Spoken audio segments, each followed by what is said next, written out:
Haleluya, haleluya. Jumpa lagi dengan saya, nama saya Tina Sitorus. Malam hari ini saya akan membahas tentang malaikat Mikael yang ada di Papua, Bapak Ibu ya. Malaikat Mikael ini, Bapak Ibu, berkata Wahyu 12 itu adalah Ibu Pei ya. Wahyu 12, kalau saudara baca Wahyu 12 ya, perempuan itu adalah Ibu P ya. Baru si naga atau iblis ya, si ular tua ya, atau setan atau bosnya setan lah, itu adalah suaminya Ibu P ya. Itu judulnya Pak Ibu ya. Jadi atau kita dengarkan dulu ya apa yang disampaikan oleh malaikat Mikael ini ya. Terlalu apa kali pikirannya ya. Ya, terlalu gimana saya bilang, terlalu gimana lah ya. Ya seperti inilah ya, kita perlu mendoakan mereka Bapak Ibu ya. Kita tidak mendoakan mereka supaya mereka bangun dari tidurnya nyenyaknya dunia ilahi ya kan.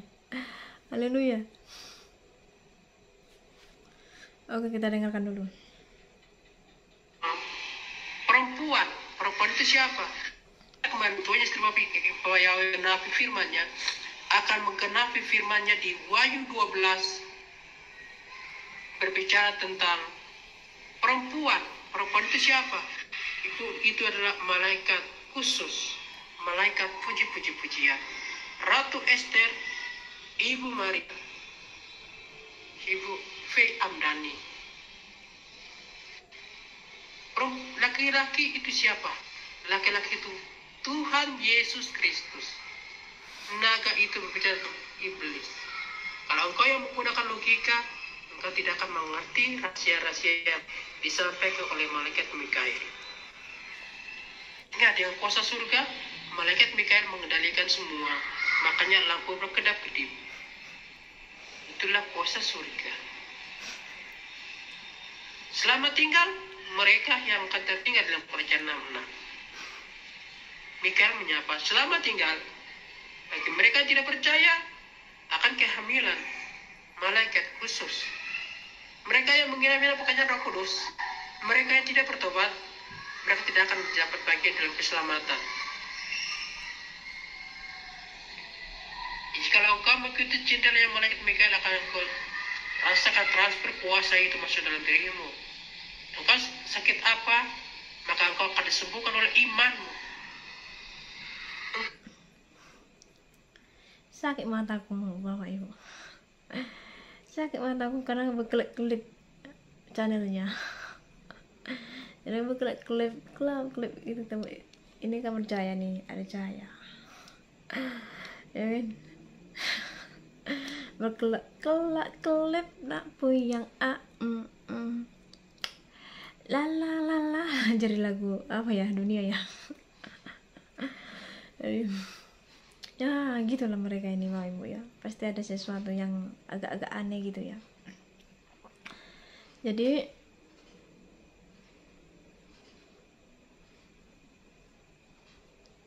Wahyu 12, kita baca dulu Wahyu 12 ya. Wahyu 12 ayat 1 ya kan. Perempuan dan naga ya. Maka tampaklah suatu tanda besar di langit, seorang perempuan berselubungkan matahari dengan bulan di bawah kakinya dan sebuah mahkota dari 12 bintang di atas kepalanya. Ia sedang mengandung dan dalam keluhan dan penderitaannya hendak melahirkan, ia berteriak kesakitan. Jadi ia sedang mengandung. Mereka mengklaim Bapak Ibu bahwa itu adalah Ibu P Bapak Ibu ya, yang sedang mengandung. Makanya Ibu P lagi mengandung Bapak Ibu ya. Mengandung.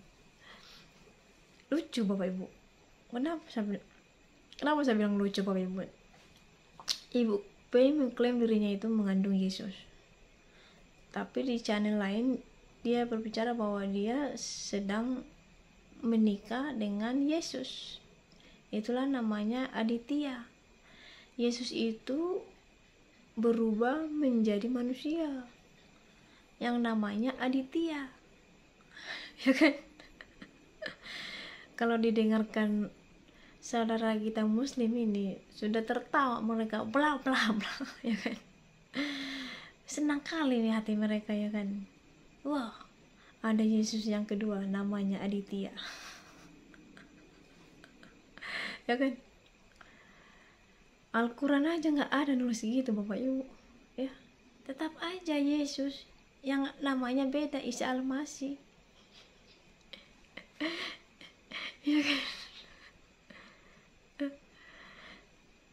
Ibu P jangan nambah-nambahin firman ya kan.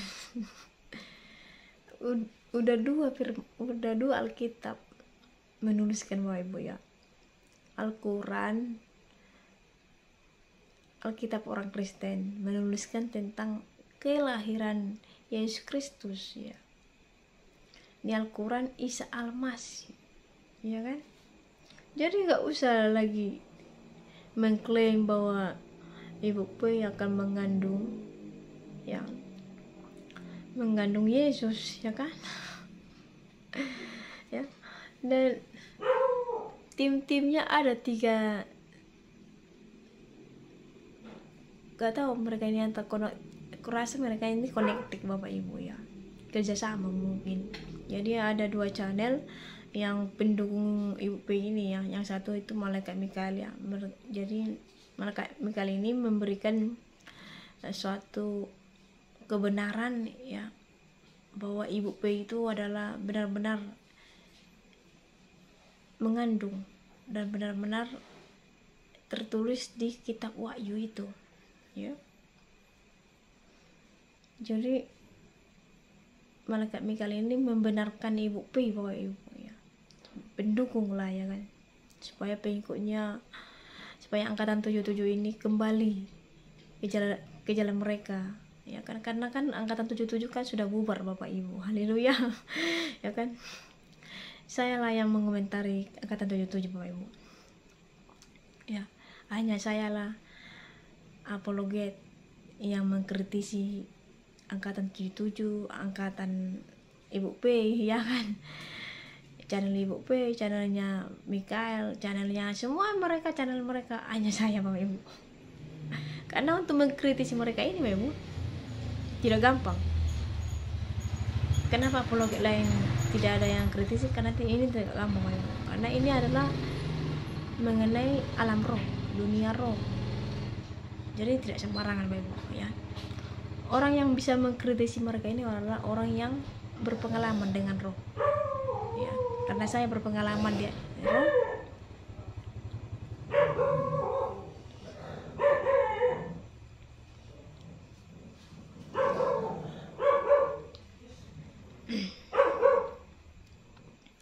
karena saya berpengalaman di alam roh Bapak Ibu, makanya saya berani mengkritisi mereka ini.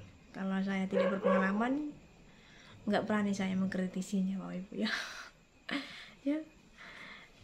Jadi karena saya berpengalaman, saya berani meluruskan kebenaran Bapak Ibu ya. Itulah tugas saya Bapak Ibu. Jadi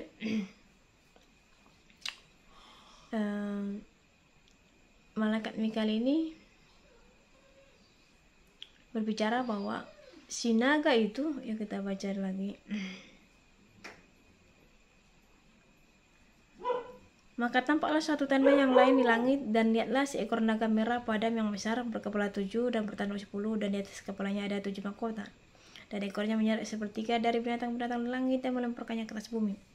Dan naga itu berdiri di hadapan perempuan yang hendak melahirkan itu untuk menelan anaknya. Segera sesudah perempuan itu melahirkannya, maka ia melahirkan seorang anak laki-laki yang akan mengembalakan semua bangsa dengan gada besi. Tiba-tiba anaknya dirampas dan dibawa lari kepada Allah dan tak katakannya. Jadi perempuan itu lari ke padang gurun di mana telah disediakan suatu tempat bagi oleh Allah supaya ia dipelihara di situ 1260 hari lamanya. Jadi Ibu P mengklaim bahwa dia itu dia diusingkan ya, dia lagi diusingkan Bapak Ibu, karena ada ditulis ya kan.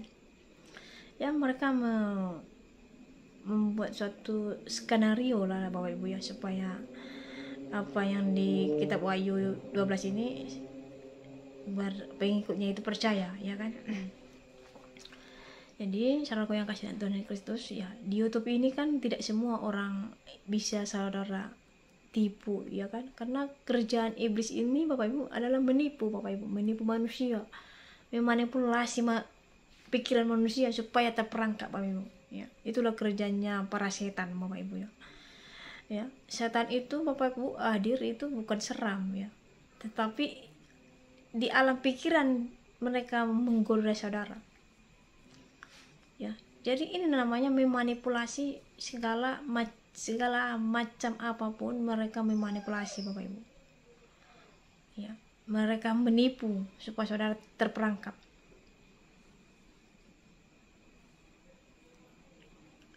Ya, makanya di channel Ibu P mengatakan bahwa dia nggak bilang suaminya, Mbak Ibu, tetapi dia mengatakan bahwa saya kabur dari rumah itu karena suami saya mau membunuh saya.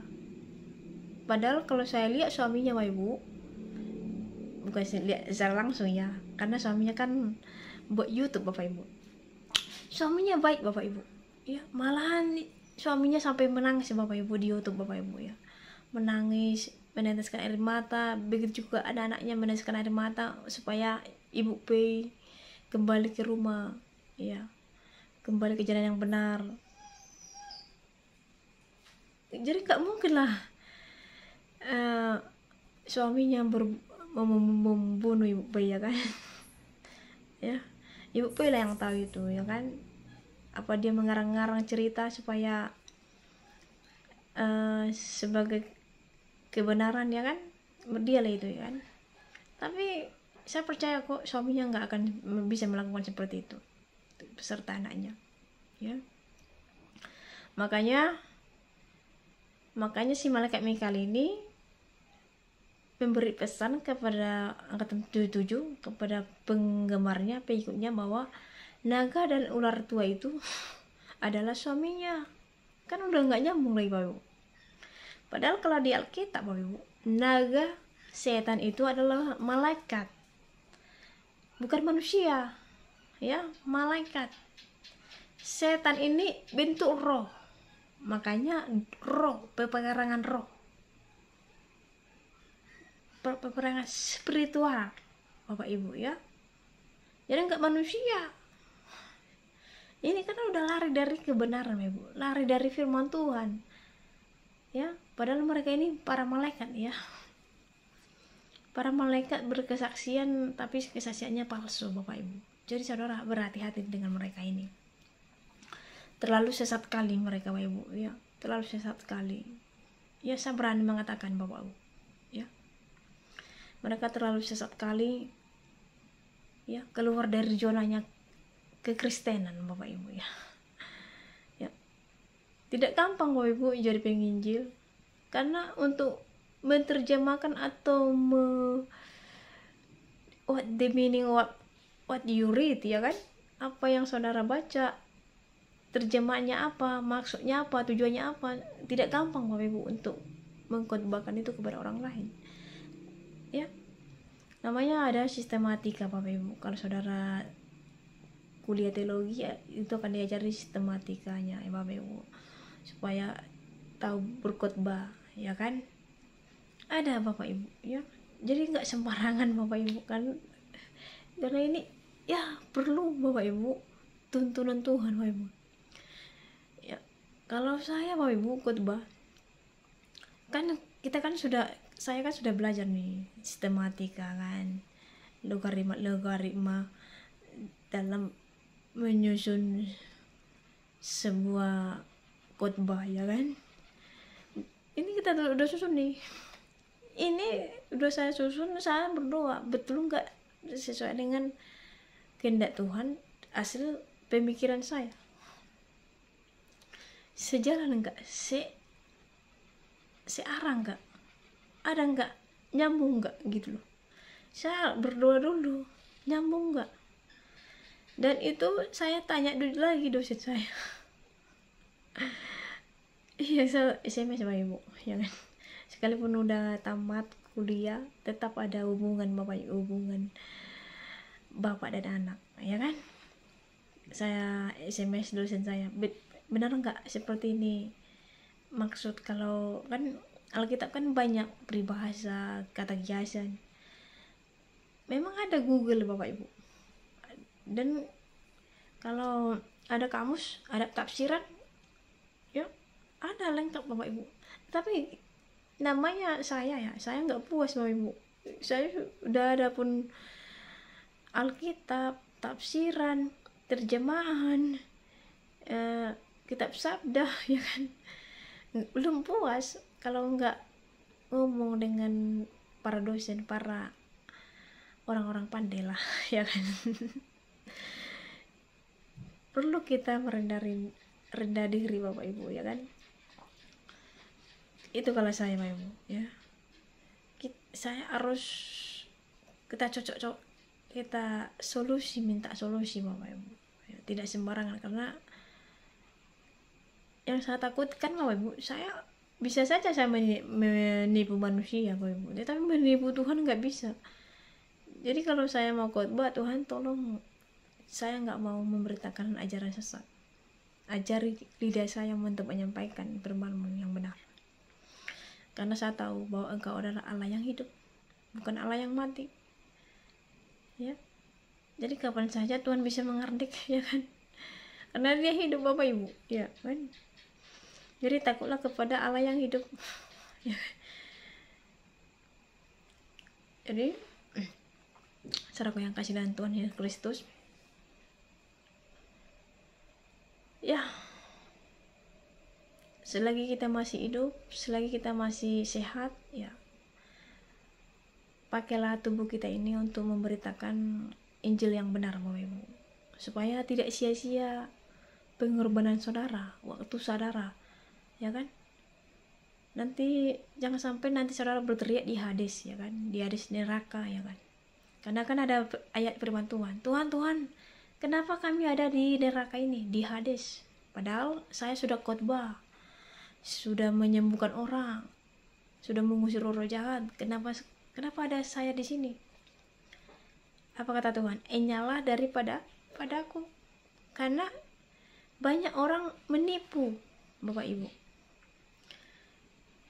Di luar Tuhan pun bisa mengusir roh jahat Bapak Ibu, bisa memberikan kesembuhan, ya kan.